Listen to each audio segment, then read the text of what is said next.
schedules and appreciate that they are being routed to their destinations as soon as possible.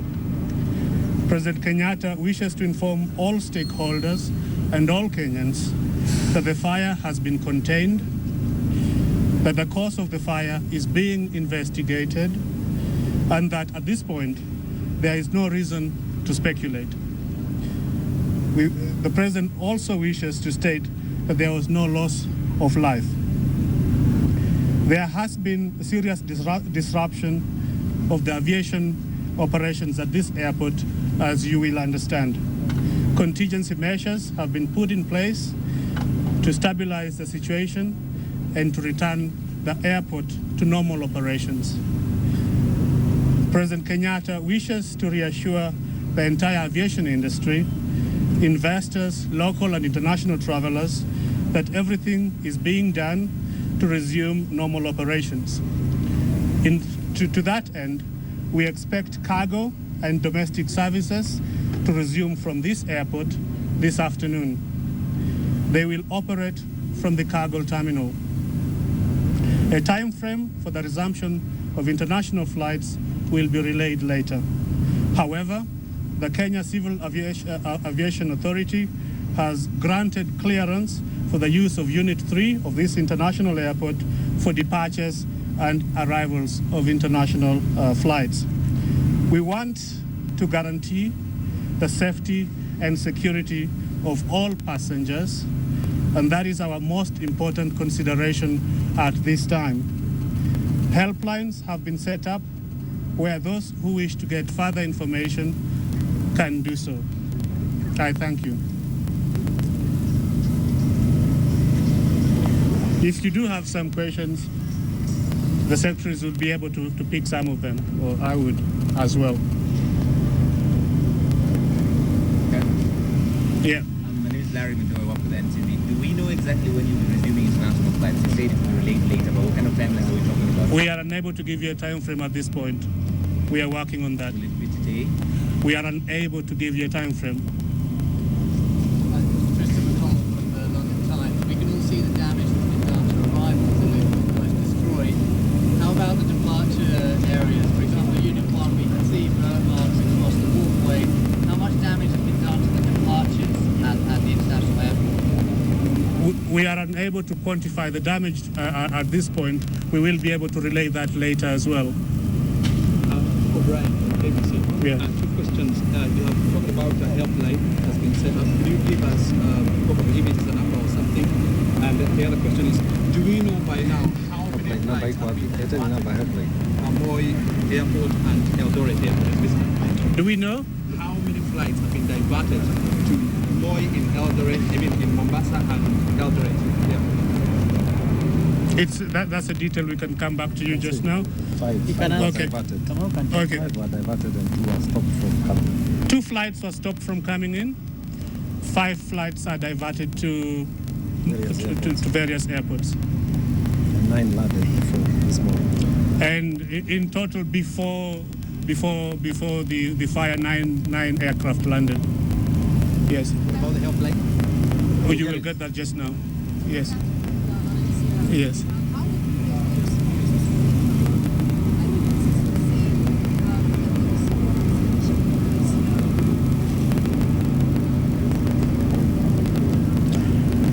We would say we've been encouraged by the response.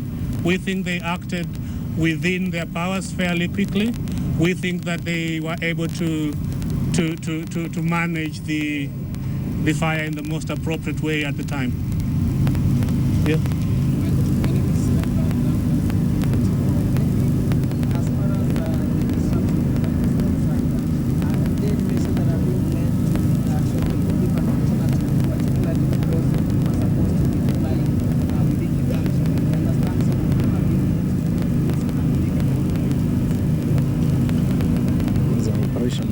I think these are operational matters for airlines.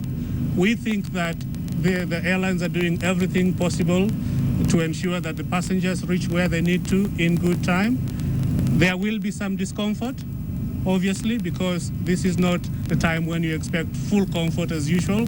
But everything is being done to ensure that every passenger gets to their destination as soon as is possible.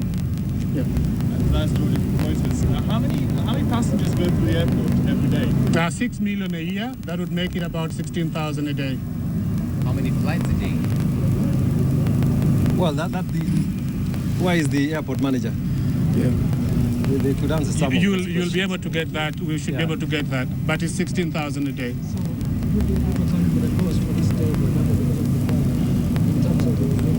We should be able to quantify in a later release. Any security arrangements? Yeah.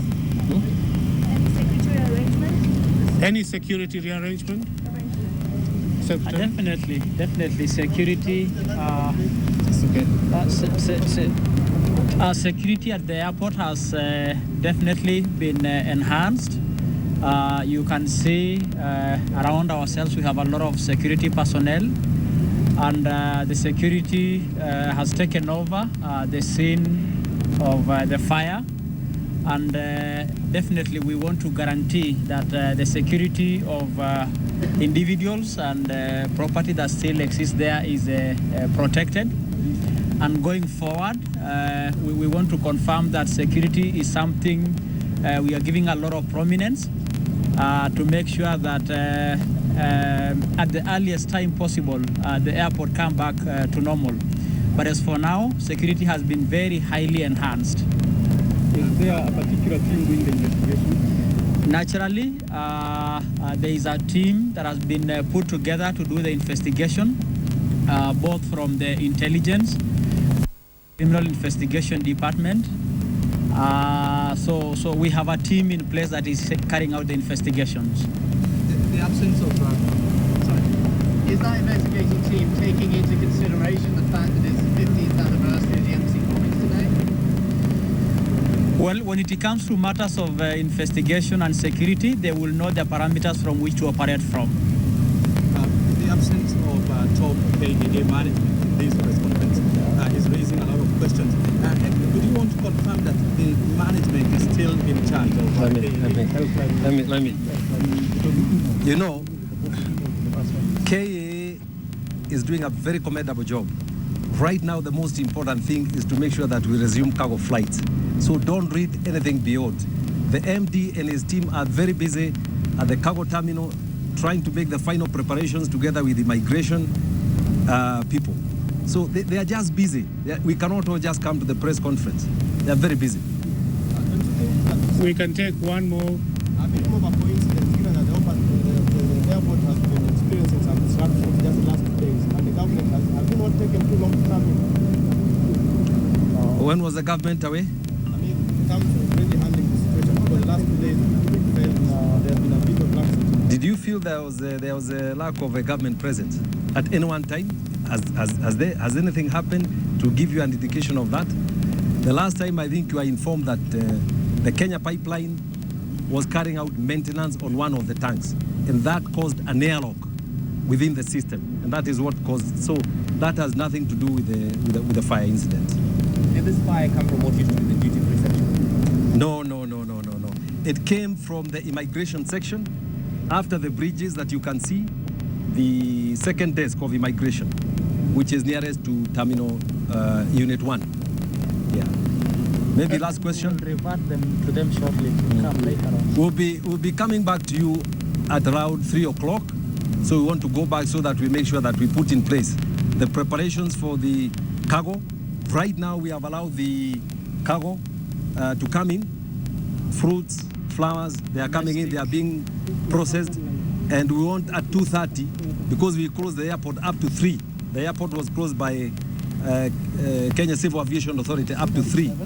We hope that we will be able to resume domestic flights at after 3 o'clock, but we'll tell you that at 2:30. Just one more. Yeah. Okay, just.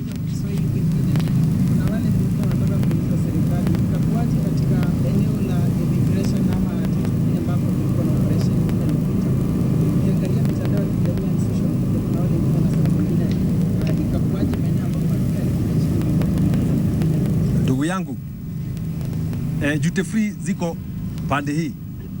Pahali ambapo moto ulianza ni pande hii. Mimi sioni uhusiano wote. They are about 50 meters apart. So what, you know, people who are tweeting are not here. People who are tweeting probably have not even been to the airport. The reality of the issue is ni kwamba umeuliza na Kiswahili.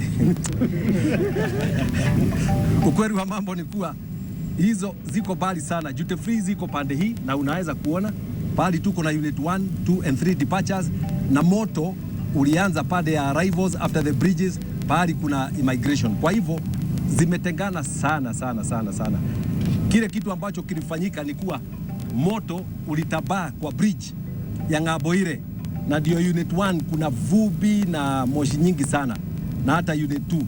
That is why tumesema tutatumia unit 3 ambao hata stima yake imetenganishwa na unit 2 and unit 3. So tutumie unit 3 kwanza sababu we can supply independent power.